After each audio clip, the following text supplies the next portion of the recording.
What's happening, everybody? So empty, no ammo in the room anywhere. Just running through this a little bit, just kind of playing around with this. I just went and sighted in these sights the other day. This is the Tag precision sights that I like for an iron sighted gun. Nice, clean, crisp picture. I like them, and if I'm going to be running an iron sighted gun, these are the sights I'm going to want on that gun. At least for now, they're working really well with my eyes, and I can see them, I can pick them up, they stand out well. Yeah, I'm digging them for a carry gun and for competition and training. So what do we want to talk about today? Man, if you've been following along in the gun world for any time now, especially the last couple months, the drama, man, with the SIG P320, it's non-stop. It is relentless. It seems like every day there is something else coming out about this pistol. I don't have a dog in the fight. I don't carry a 320. I have no affiliation with SIG. And the other thing is, I try to avoid drama. And I don't mean avoid as in live in denial and don't confront things. It's just, I always have this, I have like this thing where it's like, why am I involving myself in this fight? I always think about it, and maybe being in a world where gossip was prevalent, and just from my early days in that profession, just realizing that this is a toxic behavior, and I've never been one to gossip or be part of that stuff, so why start now? And that's just kind of carried me through. So my immediate, almost knee-jerk response to things like that, it's always, what's my involvement? If I have no involvement, why am I getting involved? Does that make sense? However, with the 320, I thought I'd share with you my experience with that pistol, and my thoughts, and where I'm at right now. Because it seems like everybody is banning the 320 from their range, from the academy, competitions, classes, everything. They're banning the gun. And I get it.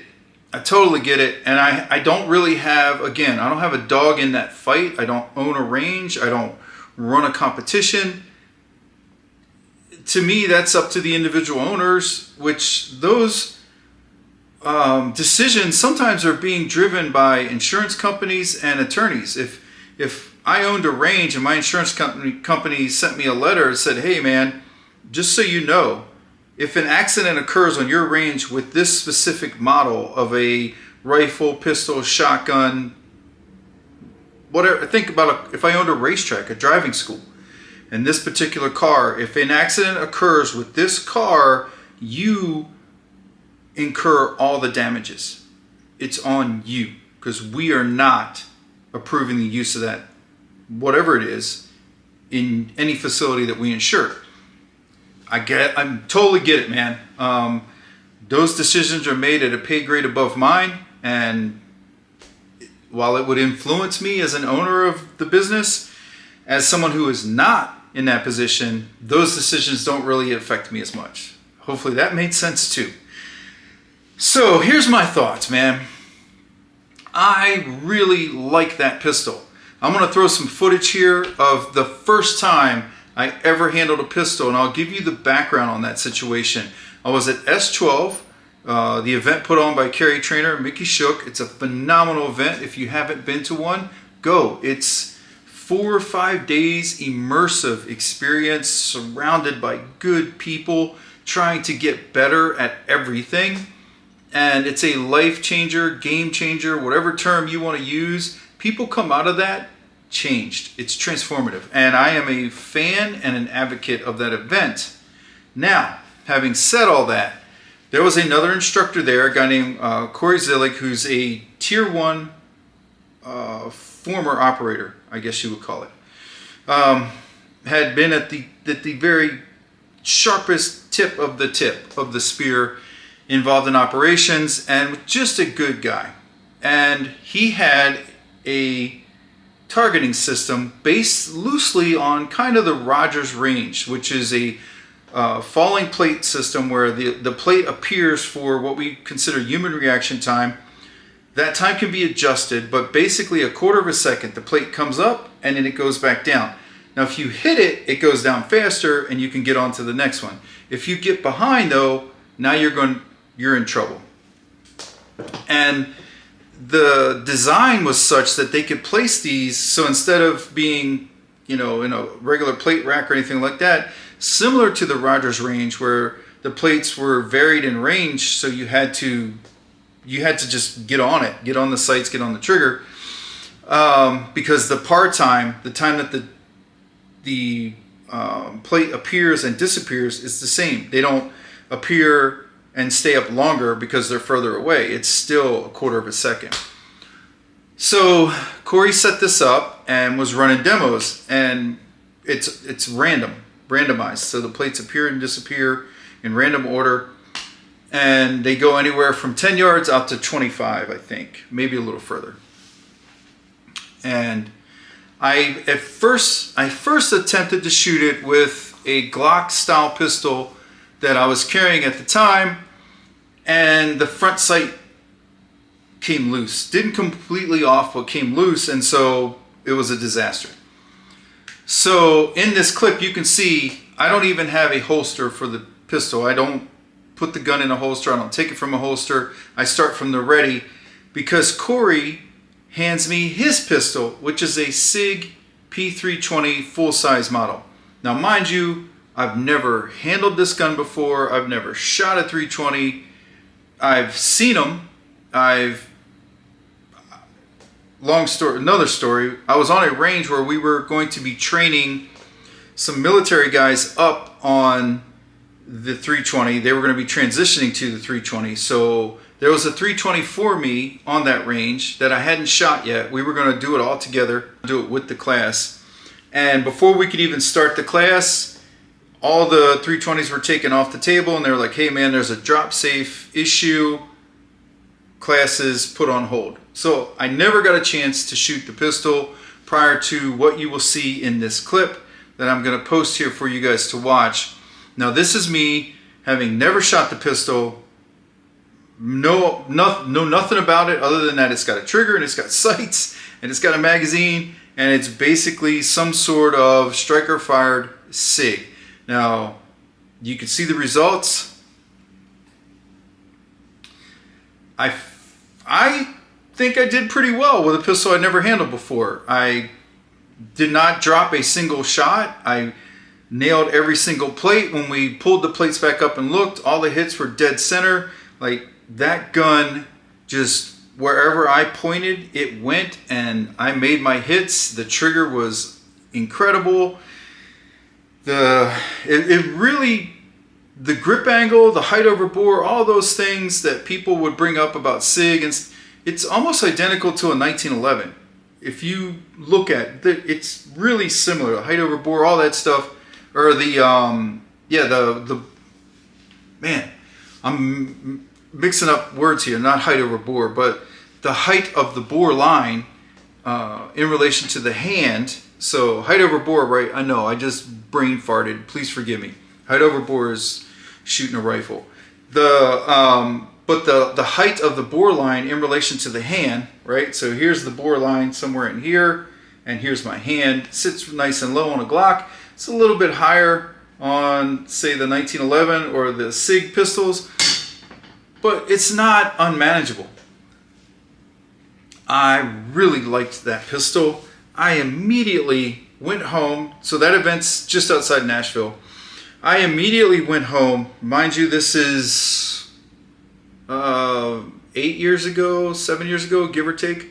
I immediately went home and started looking for 320s. And I was going to pick up a couple with the fire control unit, the ability to kind of transition from frame to frame, all that good stuff. I thought that was a great feature. However, I didn't want to do all that. I was just going to get the compact version, the two of the full-size versions, so one for training and competing and practicing, and then one for carry, and then I would have the compact version for if, summertime or what, kind of that run out for a gallon of milk type pistol. And then I started hearing things, and people were like, man, hold off. There's some things happening. There's some buzz around this. And I held off. And in hindsight, I don't know if that was good or bad. I think the thing with this whole debacle is there's no definitive answers. There are people that I have immense respect for on both sides of this discussion. That one side saying there is no issue, this is completely there is no issue. The pistol doesn't fire unless somebody presses the trigger or something gets in the trigger guard and presses the trigger. And then there's people on the other side that are saying, I was on the range when a pistol discharged while sitting in the holster, or it got bumped while it was in the holster. Somebody's arm bumped it, or something knocked the slide and it discharged. Man, I don't know. All I know is this. Here's where I'm at now. I do teach classes. I primarily teach small classes, individuals or groups of 4 to 5. I really, really like that format. I do. Yeah, it's cool to have 20 to 30 people on the line, and I've done that. I've been there. I've done that. I'll probably be there again. But just to have a small group of folks, 4 or 5, 6 people, I just feel like I get so much more accomplished in the same, it's like a compressed time, and I get so much more accomplished in that time. Sidebar, the person that turned me on to that format for classes was Jim Carver, who runs the site out in Illinois. And Carver's a former SEAL, a legend in that world, great dude. His son is also operational, also just a great person. His twin brother was a SEAL. Like that, it's so cool. The story there is so cool. But anyway, Jim turned me on to private groups. He's like, hey man, let's do private groups instead of big classes. Let's plug in between the bigger classes. Let's plug in private groups. And we started doing that. And I would get groups of like 5 or 6 like buddies. They're all buddies. They work together, or they grew up together, went to college together, and it just was like, yeah, that's where I'm at. I dig it. It's like a brotherhood, So anyway, I personally, man, because of the conflicting information and the back and forth, and also the people that I respect on both sides of the debate who are making good points for both sides, it's really freaking hard to see through all of the chatter and the fog or whatever you want to call it and say, okay, this is a clearly defined example of X, Y, and Z. And man, so all that to say, when I'm doing classes now, I don't really have a choice. The places where I teach, almost every range that I teach on, to teach these small groups and even individuals, they've said, we don't want the 320 on our range. We don't, until there's something more clear and defined and we absolutely know there's no problem with the pistol, we don't want it on our range. And that sucks. As I said, I am a fan of that pistol. I really like that pistol. I had a friend in one of my classes in Virginia with William April, and she was shooting a SIG at the time, a 320, and I loved that pistol. We had conversations about what a great pistol that was and how it just is so easy to shoot, man. The controls, everything, it's just right there, man. Like, you don't have to work hard to shoot well with that pistol. Like I said, I really want to like it, but it's out of my hands. So if you shoot that pistol, if you carry that pistol, I'll try to work with you. as far as being able to use it in a class. But I can't go against the range owners and those guys. I mean, literally, we're using their range. We don't have a choice. So just be patient with me. Understand where I'm at on it. Understand how conflicted I feel about the whole thing. And I know a lot of other people do as well. I know there's people that carry that pistol or did carry that pistol that are like, man, I had to dig out my old Glock 19. Or I know police officers that they self-purchased that pistol because their department allowed self-purchase. They self-purchased that pistol, and now that department is saying you can't carry that pistol. And and those guys are like, hey man, they're scrambling for a Glock 17 or some other 9mm service pistol. Yeah, it's created a mess for everybody. But I would love to hear you guys' thoughts, man, and well articulated thoughts. Like, you guys always come through with some good comments, some good thoughts. Like, you really put some effort into the commentary. That trolling, weird, hide behind an anonymous screen name and type in some stupid stuff. That's not you guys. You guys always write something that makes me go, huh, I didn't think of that. So what are your thoughts? Where are you guys at with this whole thing? Are you kind of like I am, kind of waiting to see what's going to happen? I really wanted to go all in on this pistol. And I have people, like I said, that I respect massively that shoot or shot this pistol competitively, at a high level, and are gunsmiths, well-respected gunsmiths that do a lot of work with these pistols.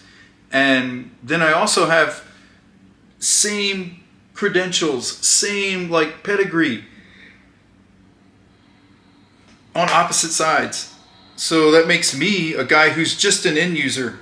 I don't know anything about engineering. I know none of that stuff. I just know pick it up and drive it. Right? So when those guys are at each other and completely 180 opposite of each other, it makes it hard for folks like me and maybe guys like you and gals like you who are somewhere in the middle and maybe have invested quite a bit of money in these things, and now you're like, what do I do now? So let me hear it, man. I want to talk about it. I want to discuss it more. I want to make a good decision, man. I don't want to put people in a place where, and the people that come to me to train for private lessons and small groups, it's not like they don't have other pistols, but it's like they like this one and they do well with this one. They shoot this one well. Why should they have to change? I get it. I do get it. And I understand the position it puts them in. Like I said, the police officers that self-purchase 320s because they shoot them really well, and now they're looking for a Glock 17, or they're digging out their old Beretta 92 or whatever and having to redo everything. And man, what a pain in the butt. Guys, let me know what you think. Let's talk about this one. This is a tough subject all around. So, hey man, you guys have a good one.